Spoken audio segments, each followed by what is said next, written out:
February 1858. A shipment has just arrived in San Francisco. 50 pounds of gold have been sent there for testing. But this gold did not come from California. In fact, the heyday of California's gold rush ended years ago. California's riverbeds have all been liberated of their most easily accessible gold. Thousands of miners in the state have been without any serious work for years. The more time that passes, the more desperate they become for any news of a gold strike. This 50 pounds of gold made its way to San Francisco from more than 1,000 kilometers away, originating from the British territory known as New Caledonia. 2 years ago, a gold deposit was found there, and for 2 years, that deposit's existence was a well-kept secret. But now, the cat was out of the bag. Within a month, newspapers from California to Washington had picked up the story. There was gold in the Fraser Canyon. By April, 400 Californian miners had arrived in Victoria, capital of the nearby British colony of Vancouver Island, on their way towards the canyon. Between May and June, more than 10,000 American miners had made their way up the Fraser River.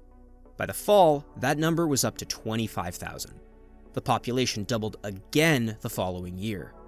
Americans were pouring into the territory in hordes, and it wasn't just miners coming north. American President James Buchanan took an unprecedented step by sending an official emissary to the area. A territorial dispute was looking possible, but one thing was for certain. A new gold rush was on. The governor of Vancouver Island held no official authority over the mainland of New Caledonia, which was considered only British-occupied territory and not a colony. He was getting worried about the increased American occupation of British territory and for the possible risk of American annexation of the region. He might have been 170 years early, but the concern was valid. So, in August of 1858, just 6 months after gold from the Fraser Canyon arrived in San Francisco, the British Colonial Office declared New Caledonia, renamed British Columbia, as a British colony. The promise of riches in the Fraser Canyon and beyond fueled a subsequent 40 years of gold rushes throughout British Columbia. But prospecting for gold wasn't cheap. It was one thing to pan for gold in a riverbed on your own. It was a whole other thing to set up the infrastructure and supply chains to operate a full-fledged mine. This required financial backing. At the time, and even now to a certain extent, there were only 2 real options for prospectors to do that. The first was getting a loan from a bank. But banks were by and large unwilling to finance mining operations. Between the incredibly low chances of finding a mineral deposit, the difficulty in turning a deposit into a profitable mine, and the fact that most prospectors had no collateral to their names, it hardly made financial sense for the banks to back mining developments directly. The second, and usually only option, was to raise funds through selling off partial ownership of that mining venture.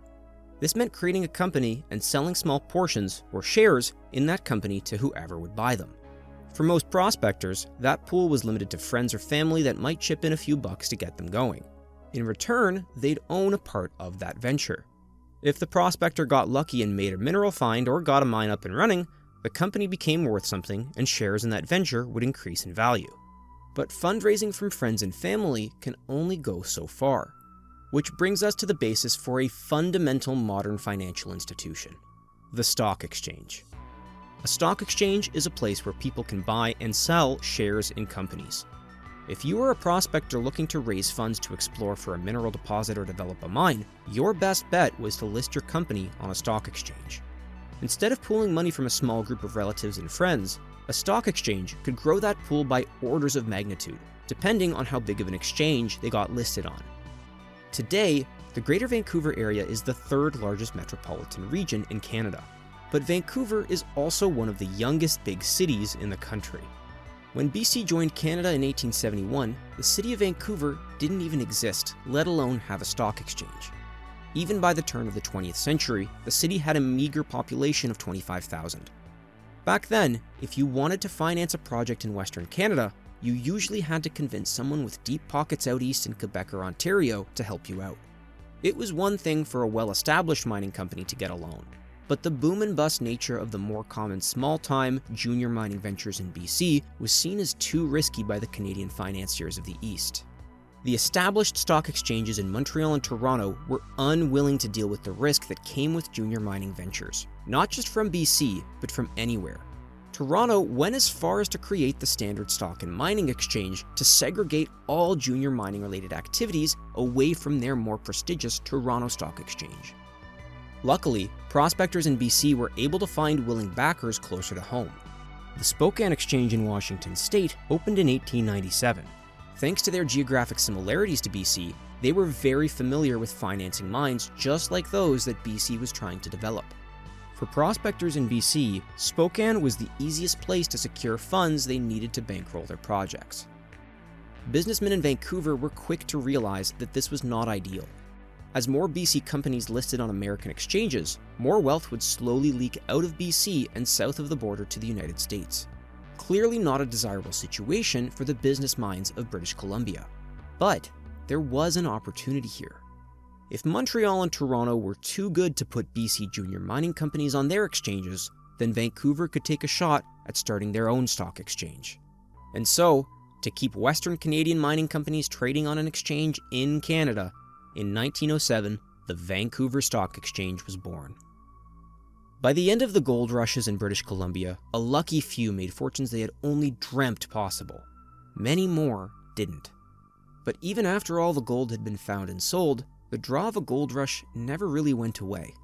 Anywhere that a bit of cash, courage, and luck could potentially turn into a fortune, there would be people chasing that dream, no matter how small the chances, and no matter the rules they'd have to bend, break, or skirt to get there. To say with certainty whether any keen prospecting individual would turn out successful in their venture was impossible. But as the saying goes, the ones actually making money in a gold rush are the ones selling the shovels. And where better to sell shovels than the Vancouver Stock Exchange? Shortly after the VSE first opened its doors, the exchange's first president, C.D. Rand, was gifted 3 individually wrapped figures: a bull, a bear, and a lamb. Before arriving in Vancouver, C.D. Rand had been a trader at the New York Stock Exchange. It was part of why he was chosen to be the VSE's first president.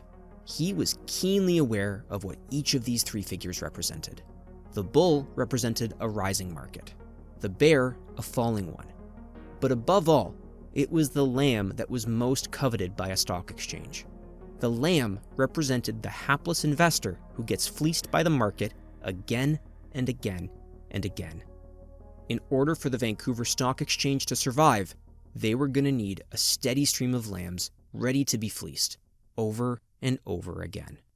They say gold drives the Vancouver Stock Exchange. The eyes of the stock markets in North America are on the Vancouver Stock Exchange. No one else seems to be concerned about the corruption and the illegalities of the Vancouver Stock Exchange. Vancouver Stock Exchange. The Vancouver Stock Exchange. The Vancouver Stock Exchange. The Vancouver Stock Exchange both creates and reflects the financial world in which it thrives.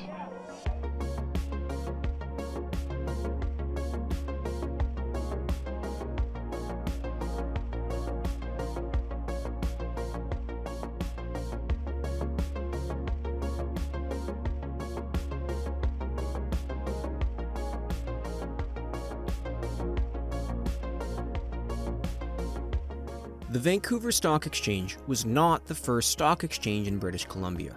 It wasn't even the first stock exchange in BC named the Vancouver Stock Exchange. More than a dozen exchanges had come and gone in the province over its first 3 decades. The appeal of a homegrown exchange in Western Canada was clear, but getting one started and keeping it afloat was easier said than done. Supply and demand is the name of the game in the stock market. An exchange needs people willing to buy what they're offering. This requires companies that are willing to supply the exchange with listings. For the fresh young VSE, they needed to create both supply and demand from scratch. After their first year in operation, only 14 companies had paid the $50 fee to become listed by the Vancouver Stock Exchange. Several companies that opted not to list questioned what value the exchange actually provided to them or to the public. One oil company publicly stated that it would be unethical for them to sell shares in a venture that they themselves recognized was a gamble. If they were to become successful and actually find oil, then the company's merit would be clear to investors, with no need for an exchange to act as a middleman. It didn't help that around this time, many people considered stockbrokers to be no different from thieves. The most basic role on a stock exchange is that of the broker. Well before Robinhood, Wealthsimple, or Questrade, stockbrokers were the only individuals authorized by an exchange to do the actual buying and selling of shares on the trading floor. Think Matthew McConaughey in The Wolf of Wall Street. Before computers took over the physical act of trading, the heart of the exchange was the trading floor, and the brokers were the blood that kept that heart running. If you, as a person unaffiliated with a stock exchange, wanted to purchase a listed stock, you'd have to buy it through a broker. But brokers were not only found at exchanges. They could also exist in the wild, selling unlisted securities. There was no more common a place to find a crooked stockbroker than in a gold rush. During the Klondike and Rossland gold rushes, waves of brokers had peddled junk securities to anyone and everyone on the West Coast. They often did so under the guise of developing natural resources in the West to the benefit of the public. By the time that an unsuspecting customer realized the company they'd purchased a stock in was failing, or had already failed, or never even existed in the first place, the broker was often gone with the wind and on to their next scheme. This was the lingering image associated with stockbrokers in BC, and it was an uphill battle for the Vancouver Stock Exchange to shake it. In order to attract meaningful business, what the VSE needed more than anything was legitimacy. They needed to be seen as an establishment made up of honorable individuals that sold shares in solid companies, and that they weren't about to fold in the wind and disappear like the dozen previous BC stock exchanges before them. They needed to be seen as a serious place of capital B business. They wanted the kind of reputation enjoyed by the exchanges in New York, Toronto, and Montreal.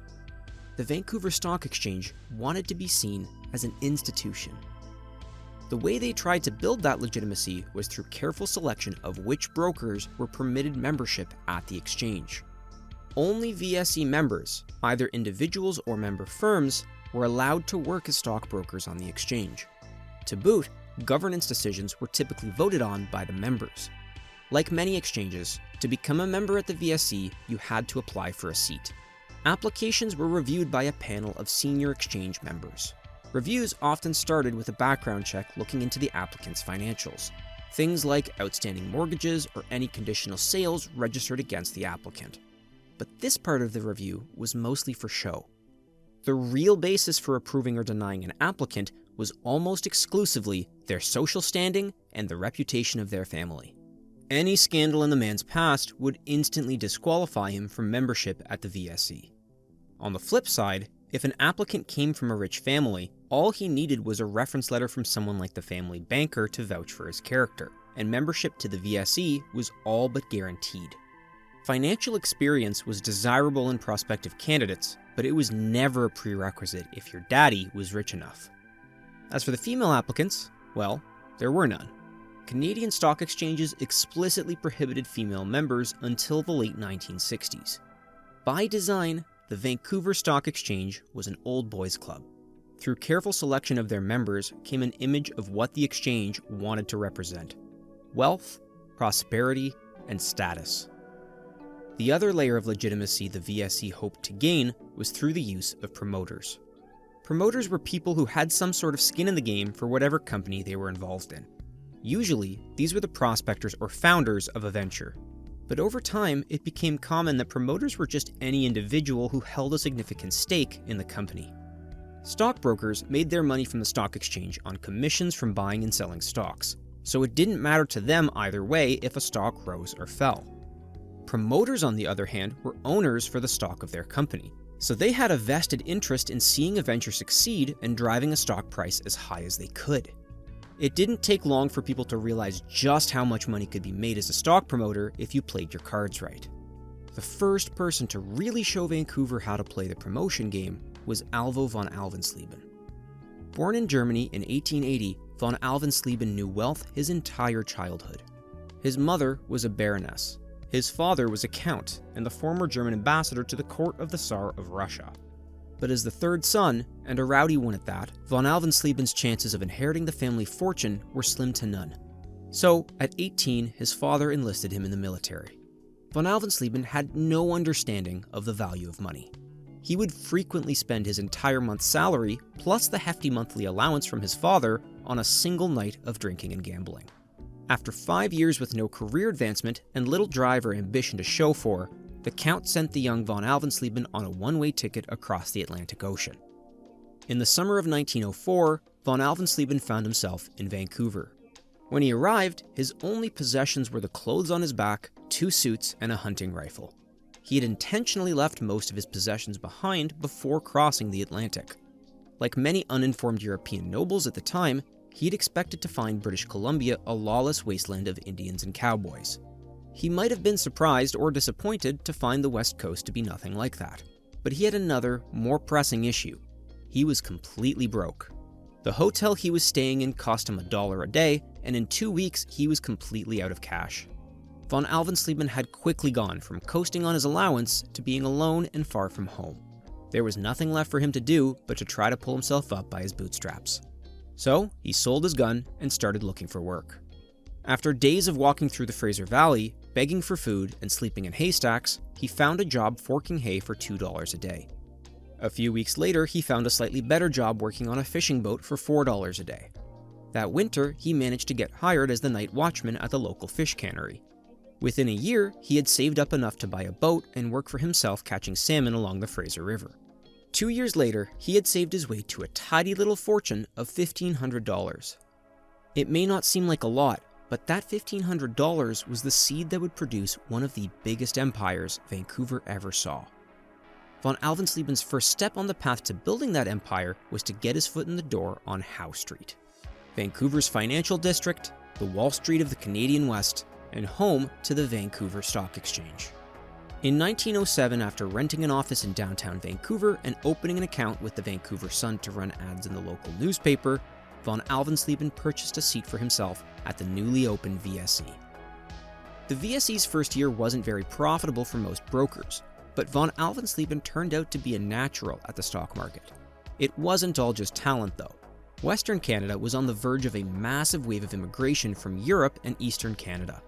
Resources were abundant, land was cheap, and British Columbia was on the cusp of its first big bull market.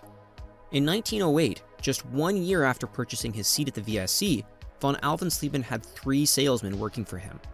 The market was good to him, and just 4 years later, he was in charge of a staff of 50.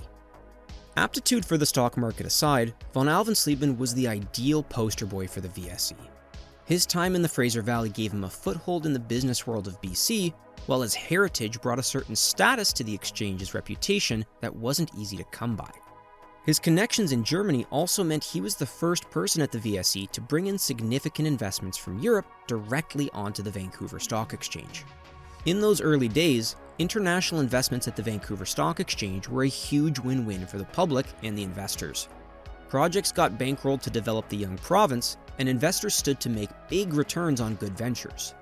In the span of 4 years, von Alvensleben's stock promotions brought somewhere between $7 and $10 million in German capital to the Vancouver Stock Exchange and into the provincial economy. As a promoter, his techniques were considered advanced for the time. Letters he would send to potential stock purchasers would include professional photographs of the mine or whatever property was associated with the venture. He would often take out full-page ads in German newspapers that catered to his clientele. Through a combination of his numerous stock promotions and land grabs at the cusp of a real estate boom in Vancouver, von Alvensleben's personal fortune ballooned to $25 million by 1912. 5 years prior, he had a meager fortune of $1,500. 3 years before that, he had been sleeping in barns and begging for food without a penny to his name. It was a real riches to rags to riches. Now, he owned a house in Victoria, as well as a 20-acre mansion on 41st Street in Vancouver, where he had 13 servants and a number of horses and cars. With true Vancouver attitude, von Alvensleben once offered a judge a $100 advance after piling up a few speeding tickets around town. He asked the judge to let him know when his balance had run out so he could top it up again. But his heyday of excess came to an end in no time. As Vancouver's real estate boom tapered off and turned into a recession, the properties von Alvensleben was using for security on his investments dropped in value by up to 50%. He quickly started to run low on liquid assets and needed to somehow find $2 million to keep his businesses running. He spent the next 2 years making trips between Vancouver, New York, and Europe, trying to scrounge up new investors. But as the threat of war loomed in Europe, the appetite for high-risk investments had almost completely disappeared. At the end of his 4th Euro trip in a 2-year span, von Alvensleben left Europe empty-handed and began his trip by boat home to Vancouver. 2 days later, while still at sea, Britain declared war on Germany. World War I had officially begun. The war was a paranoid time for financial markets around the world, and Canada was no exception. Several exchanges, including the Toronto Stock Exchange, were preemptively closed for months. The concern was that bleak news from the front lines would trigger a bear run for the stock market. The other problem for the stock market was that Canadians were aggressively putting their money into a new type of security during the war: victory bonds. The government needed to raise funds for the war effort, and the victory bonds were a way for citizens and corporations to not only pitch in, but to earn guaranteed interest on a 5, 10, or 20-year loan term. In 1915 alone, $100 million worth of victory bonds were bought in Canada. In turn, stock markets were getting squeezed from every angle. In Vancouver, all stock trading was essentially put on hold. Like von Alvensleben, many VSE members had overextended themselves in the years leading up to the war, particularly with their real estate holdings. In the economic downturn, several VSE members were now so overextended that they had no money to pay their bills, let alone trade stocks. As a result, the Vancouver Stock Exchange had to adapt to survive the war. In order to stimulate activity and keep the exchange from completely stagnating, the VSE made a series of changes to their operating policies. At first, it was small things, like accepting IOUs in place of cash. Then, the strict rules for vetting the character of prospective VSE members was relaxed, since there were so many empty seats for sale at the exchange that no one was willing to buy. Then came a more dangerous change, one which neither Toronto or Montreal's exchanges were willing to make during the war: lifting the ban on short selling.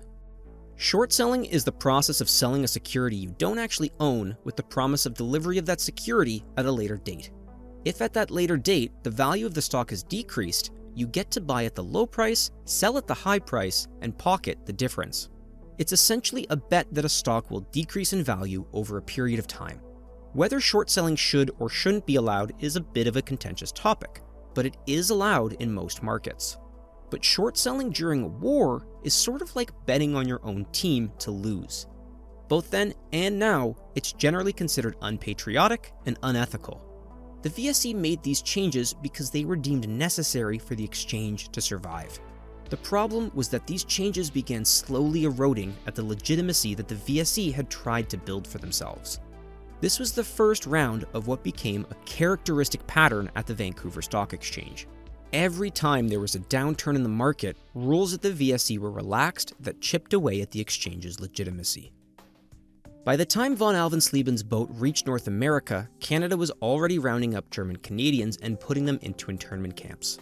When he disembarked in Seattle, he was notified that all of his holdings had been confiscated by the Canadian government, as he was now considered an enemy alien by the country.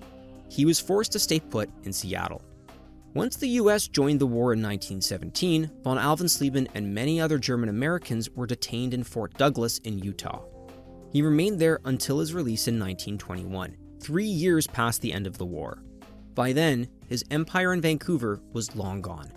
Of all of his assets, the very last to be seized was his seat at the VSE, which was sold and used to pay off his debts to the exchange in 1918. Even without his internment in the US, von Alvensleben's empire in Vancouver would have crumbled all the same, thanks to the weak market during the war. He had experienced the extremes of success as a promoter in Vancouver and everything that came with it. The highs were high, the falls were abrupt, and rock bottom was always further down than you'd expect. Von Alvensleben never saw wealth like he had in Vancouver again in his life. After the war, he chose to remain living in the US. Howe Street had chewed him up and spit him out. The 1920s brought interest back to mining and breathed some much-needed life into the Canadian economy. The East was in a frenzy thanks to significant mineral finds across Ontario and Quebec. The post-war boom in Western Canada was propelled by mineral discoveries in BC and the Yukon. To boot, the discovery of oil in Alberta's Turner Valley led to the establishment of a second junior stock exchange in Western Canada, the Alberta Stock Exchange in Calgary. All these resource discoveries meant that substantial trading activity was coming back to the Vancouver Stock Exchange. They were back on their way to what felt like the big leagues. The excitement in Vancouver's stock market was palpable. By 1924, the public was no longer allowed at the VSE's trading floor because of all the extra noise and catcalling it created. In 1927, the VSE executive proudly pointed out that their exchange was now trading stocks that were cross-listed on major exchanges in Montreal and Toronto, even if the footnote was that it was only 7 individual shares in one company over the entire year. New high-speed tickers were also installed via telegraph lines to keep the VSE up to date with stock prices at the major exchanges in the East. At its low in 1921, membership seats at the VSE were selling for $100. By 1929, seats were so coveted, one sold for a record $55,000. In the summer of 1929, the exchange traded spaces and moved into the newly completed Stock Exchange Tower at the corner of Howe and Pender in downtown Vancouver. The public was finally warming up to the idea that stock trading might actually be a legitimate way to make money, and a respectable one at that. An editorial in the Vancouver Sun wrote that just as the Indians and white settlers had common meeting grounds for barter and trade, so the people meet on the floors of an exchange through their brokers. Which was true, but just not in the way the author intended, because the broker-client relationship was ripe for abuse. The bull market of the 1920s saw the emergence of a new role on the stock exchange: broker-dealers. Part broker, part promoter, and 100% parasite, broker-dealers didn't work on the exchange floor. They hung in back rooms selling unlisted stock to the gullible and hapless, like crooked brokers in a gold rush. Their door-to-door or phone call blitzes frequently involved selling shares in companies that were bankrupt or otherwise out of business at the time of sale, unbeknownst to their customers. But for all the unsavory character broker-dealers gave the VSE, they were also the perfect meat shield for the exchange when anything questionable happened on Howe Street. The 1920s also saw the rise of a broker practice across all the stock exchanges in Canada that was highly profitable, barely legal, and yet almost never prosecuted. It was called bucketing. The idea was simple. A customer would give their broker some money to buy a certain stock at a certain price. The broker, betting that the stock would trade even just a few cents lower than the price the customer set, would wait to buy the stock until it dipped, and pocket the difference. If brokers played their cards right, they could significantly boost their profits, and no one would be the wiser. But as word got out about the prevalence of the practice, the public was furious. Bucketing poured cold water all over the idea that stock exchanges were a place of highbrow business. The Vancouver Stock Exchange maintained that bucketing was, in fact, impossible on their exchange, which was quite the bold claim. VSE President S.W. Miller told the press that management had strict rules for all its members, and that members were immediately suspended if an investigation proved any trading allegations were true. What he didn't tell the press is that between 1926 and 1927, he himself had been fined 3 times, twice for failing to deliver stock on time, and once for purchasing stock for a customer without their consent.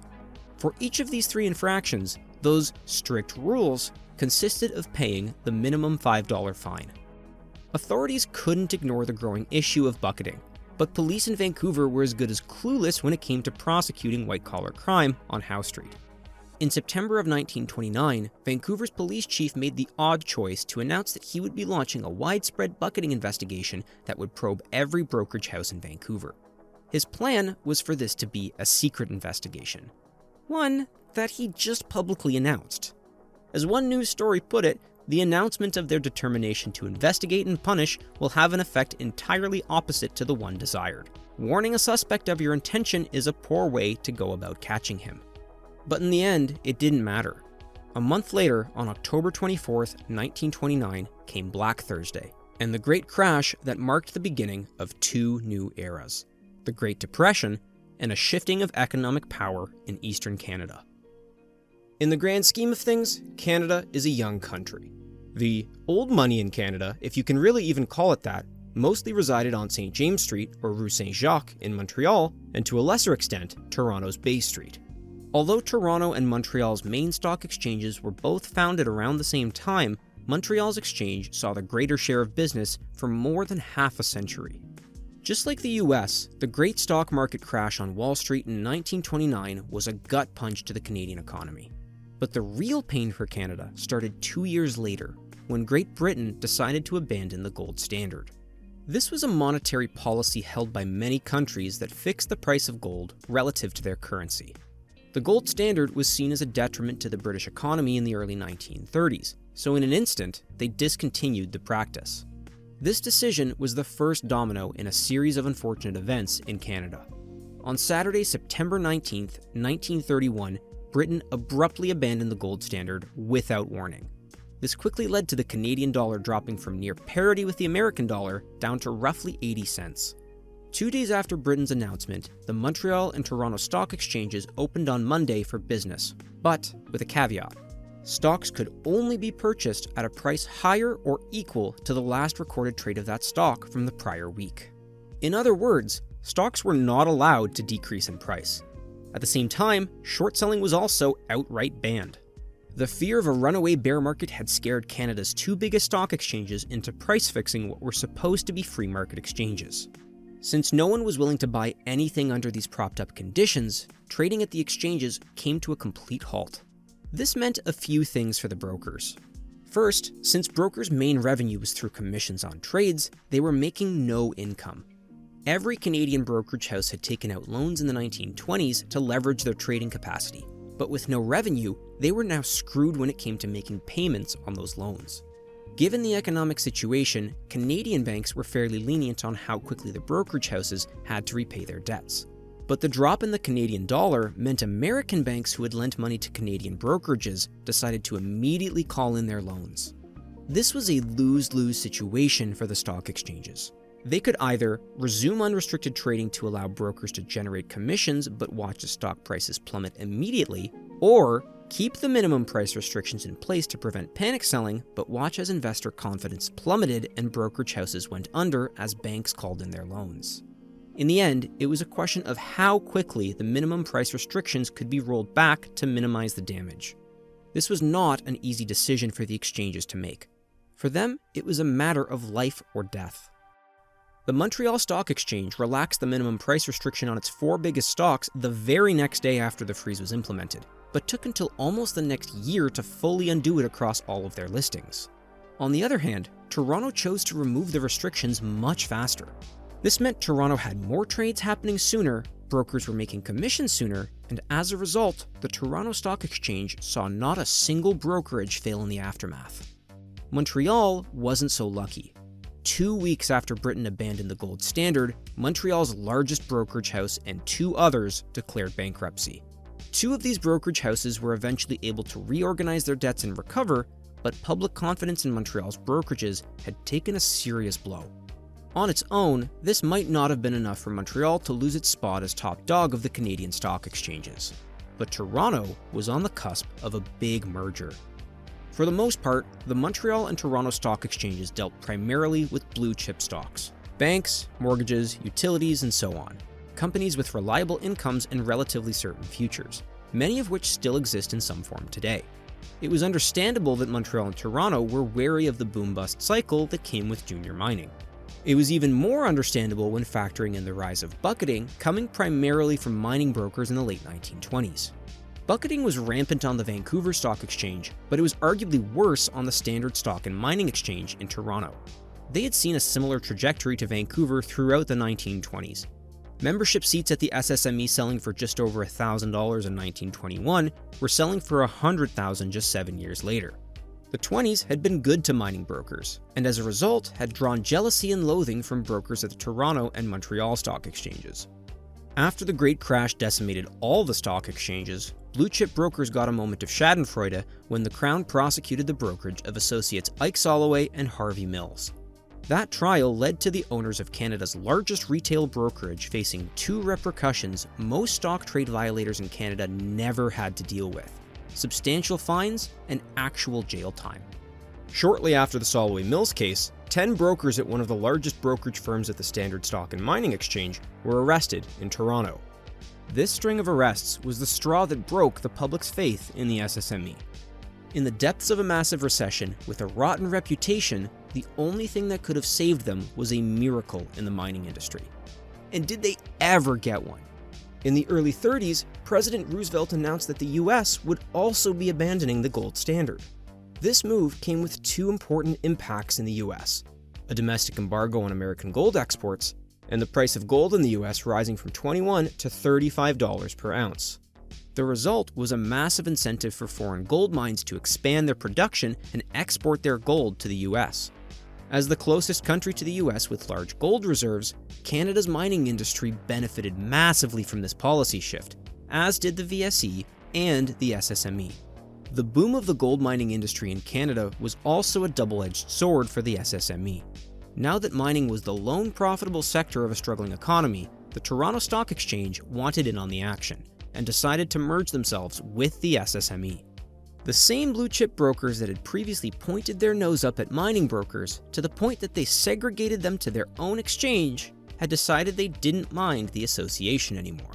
The merger of the Toronto and Standard Stock and Mining Exchanges marked the beginning of the financial dominance of the Toronto Stock Exchange in Canada.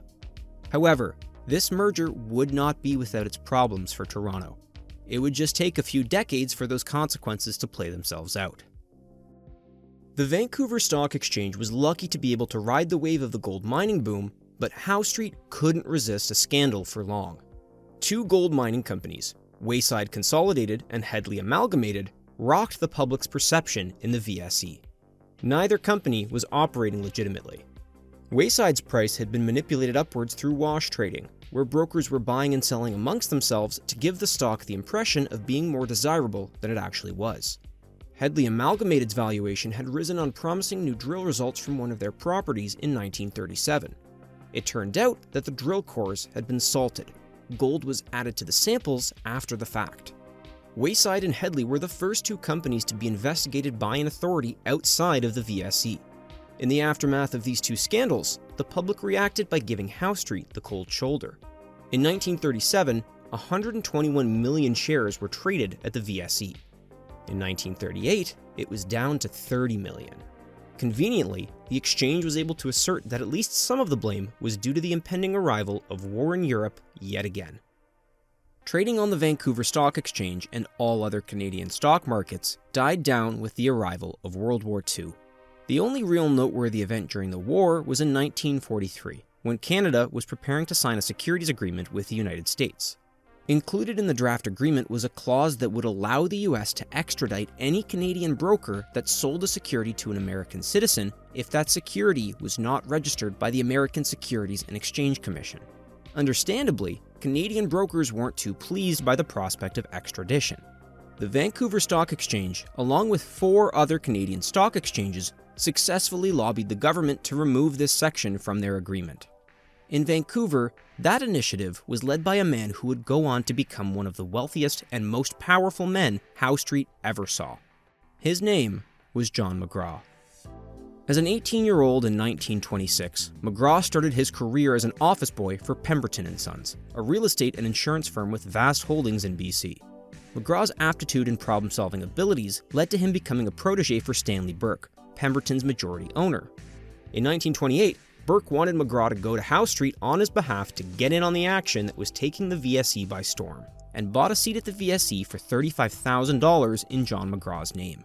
At just 20 years old, McGraw became the youngest member in the history of the VSE. As he gained experience on the exchange, McGraw grew to become a calculating and talented risk-taker. As such, he had no patience when it came to the average individual looking to put a few dollars into the stock exchange and guarantee a return. He much preferred to deal with people who understood the risks they were taking, rather than individuals trying to turn their small bets into a fortune without a tolerance for risk. As McGraw's son once said about his father, what he enjoyed most of all was playing with the big guys who never cried over a loss. McGraw chose to focus his time catering as a broker to other brokerage houses that didn't hold a seat themselves at the Vancouver Stock Exchange.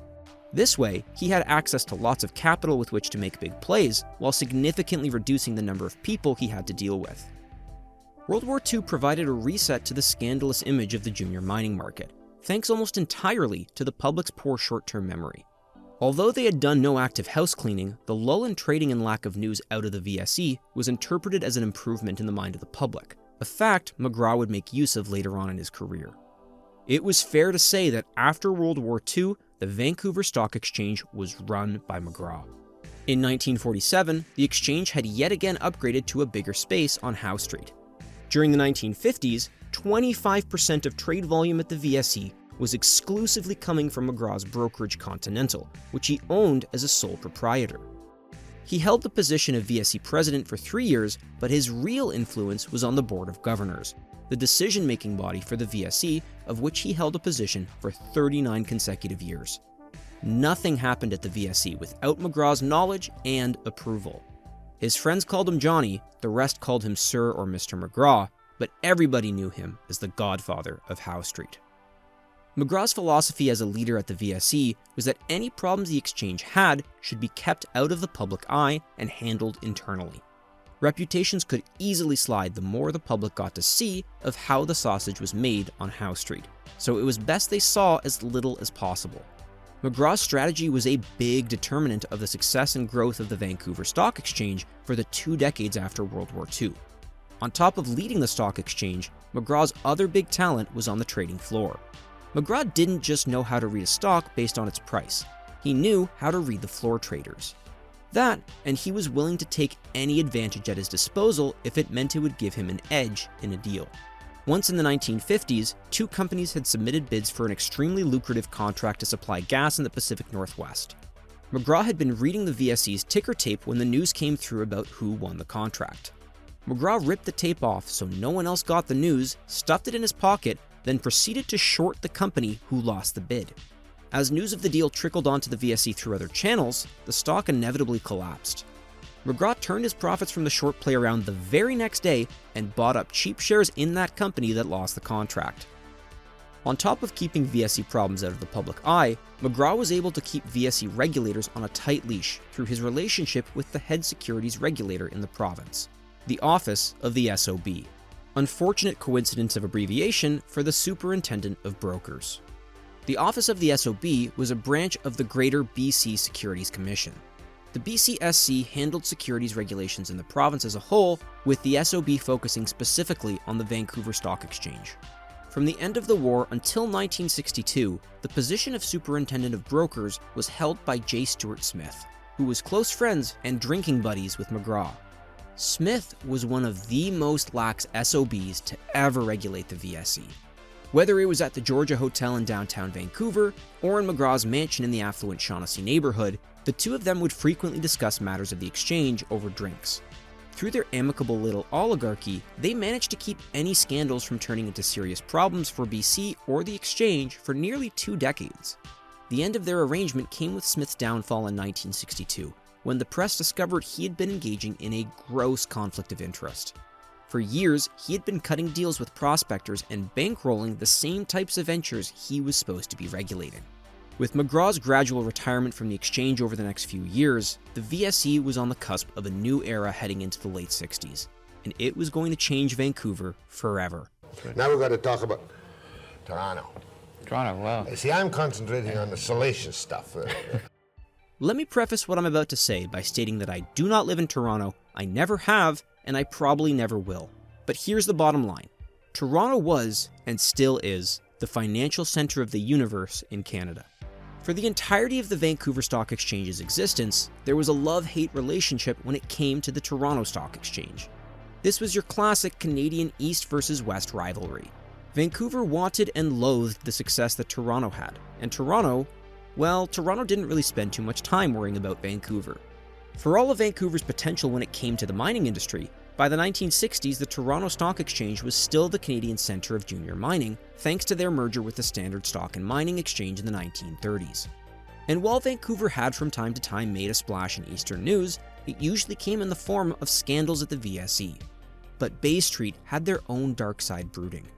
In 1951, a report from the American SEC accused Toronto brokers of defrauding American investors out of $52 million every year.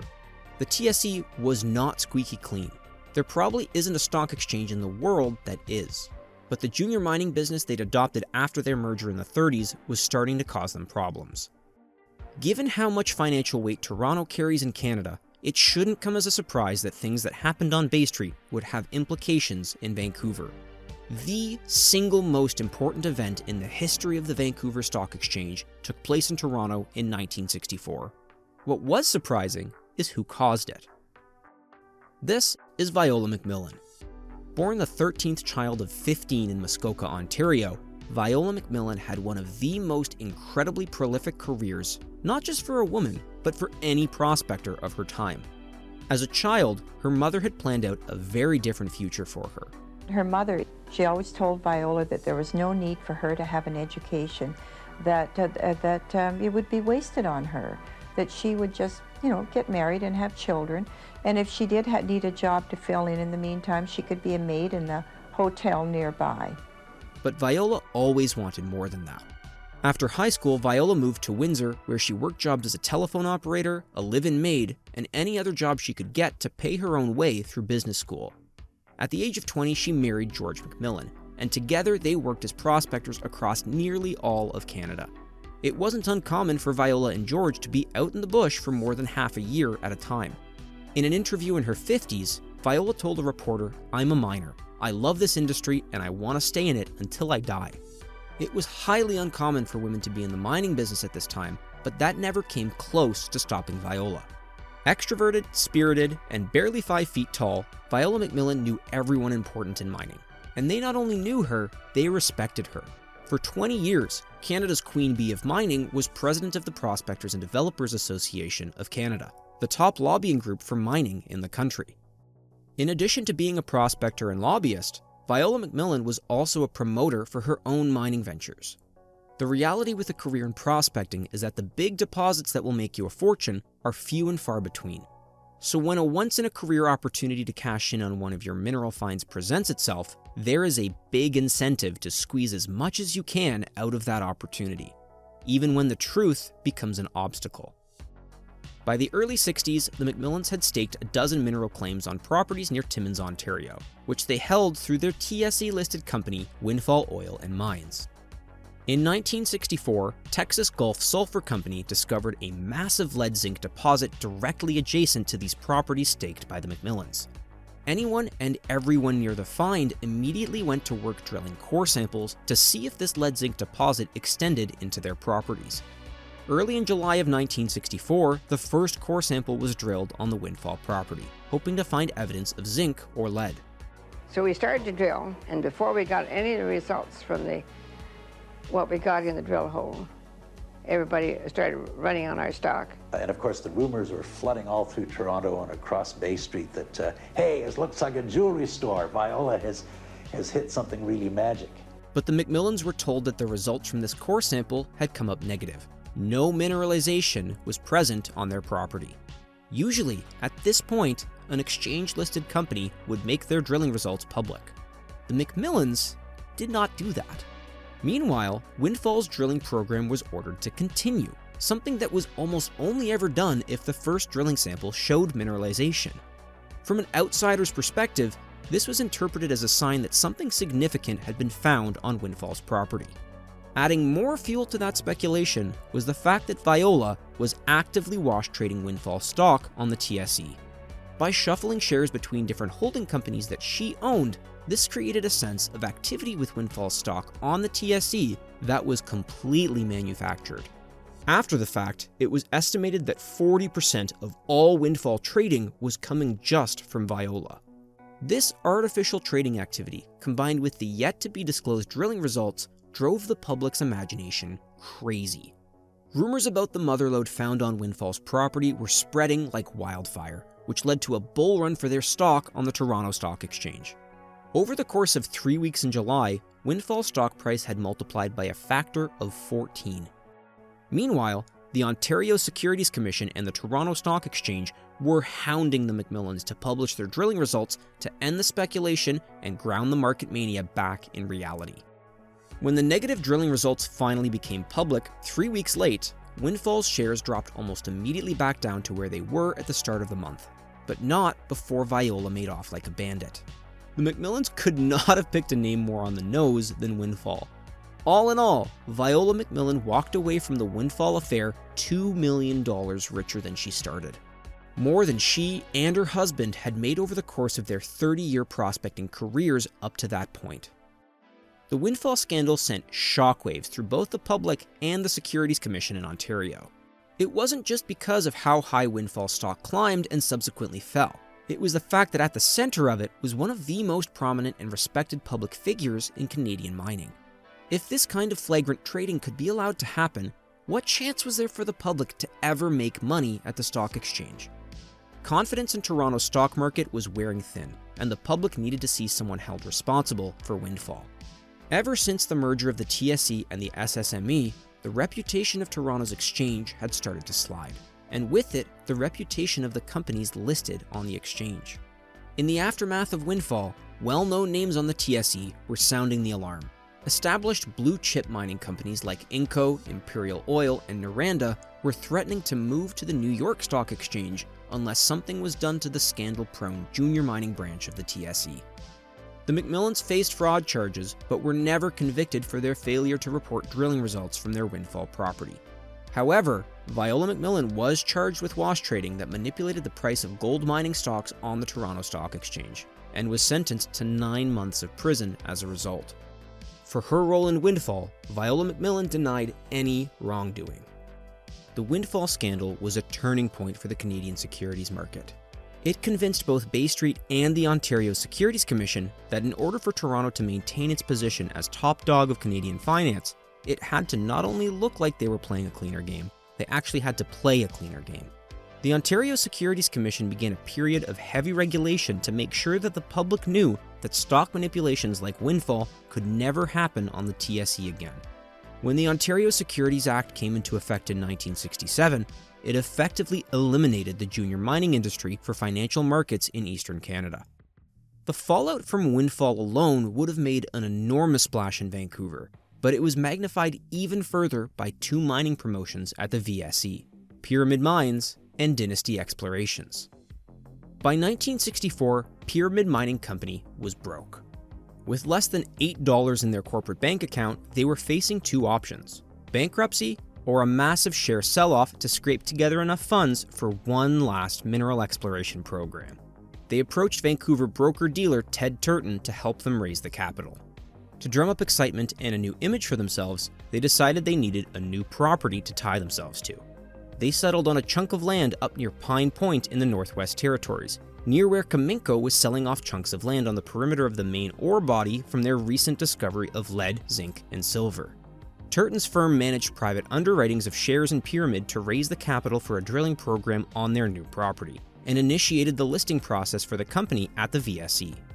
In 1965, core samples from the property were showing high concentrations of lead, zinc, and silver, everything Cominco had found on their nearby property. Pyramid had stumbled into the mother lode. As soon as the president of the VSE read the mineral results from Pyramid, which hadn't yet completed the listing process, he knew it would send the market into a frenzy. The first core results had come in on a Friday. By Monday morning, Pyramid's approval had been fast-tracked and was trading on the floor of the Vancouver Stock Exchange. In its first hour as a listed company, $1 million worth of shares traded hands. At 6 a.m. the next morning, lines were forming outside of brokers' offices with people trying to get their hands on some Pyramid. It was all over the news for the whole week. Millions of shares were trading hands each day, breaking single-day trade volume records on the VSE again and again. A stock that started the week at $4.40 per share was trading at $14.40 by the week's end. The hype for Pyramid eventually steadied out, but this find was the real deal. Within a matter of months, the entire property was sold back to Cominco for $30 million. From the shares awarded as part of the original underwriting of Pyramid, Turton became a paper millionaire overnight. Unlike Windfall, Pyramid was a genuine success, with a tangible mine to show for it. But the VSE wasn't stopping there. Right on the heels of Pyramid came Dynasty Explorations. Similar to Pyramid, private underwritings in late 1964 gave Dynasty the capital it needed to complete an exploration and drilling program on their property in the Yukon. Once drilling results showed lead, zinc, and silver had been found, the company was swiftly listed on the VSE. Shares that sold for less than $1 2 months prior had climbed to a high of $15 on the VSE. The Anvil mine that was eventually built based on this mineral find became the single largest source of income for the Yukon Territory, accounting for nearly 40% of the territory's GDP. The funny thing about both Pyramid and Dynasty was that both of them made their mineral discoveries before listing on the VSE. The VSE had just managed to hitch their wagons onto these ventures at exactly the right time. The impact of these stock promotions in financial circles was clear. The day Pyramid first listed on the VSE, Vancouver outtraded Toronto by 1 million shares. As Dynasty took off, traders in Toronto were paying more attention to the ticker tape for news from Vancouver than stocks on their own exchange. The combination of Windfall, followed shortly by Pyramid, followed shortly by Dynasty, kickstarted a new era for Canadian stock markets. For more than 50 years, the Vancouver Stock Exchange had been trying to build a reputation that would elevate Vancouver and make it a financially competitive city, not just within Canada, but internationally. The successes of Pyramid and Dynasty were affirmations of everything the VSE wanted to be seen as: intrepid, legitimate, and successful. But on the stock exchange, success is always bound to attract parasites. The ultimate impact of Windfall, Pyramid, and Dynasty was a massive migration of penny stock mining promoters out of Toronto and over to Vancouver. There was no place in Toronto for two-bit brokers and swindling promoters to get by anymore, but their backgrounds, particularly in junior mining, weren't suddenly worthless. If they were willing to leave Toronto, they would be able to ply their trade in the hot market on Howe Street. Just over 100 years after the Fraser Valley Gold Rush, a new gold rush was taking place in BC. When Bay Street's hangover was at its peak, Howe Street had shown Canada and the world that their party was still going strong.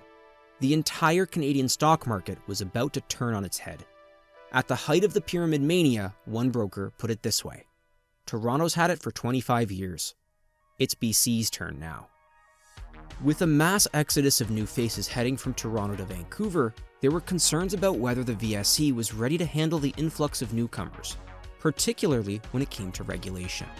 For those only keeping a loose eye on it, the past 2 decades had gone by scandal-free, and it looked like the VSE and the SOB would manage without a problem.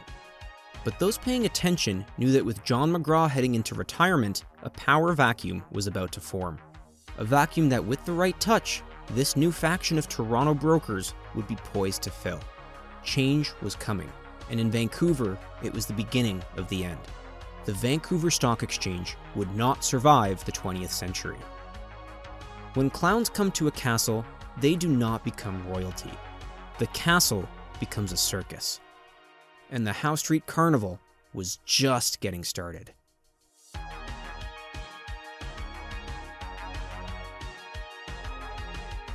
Hey there, looking for ways to support Canadian content?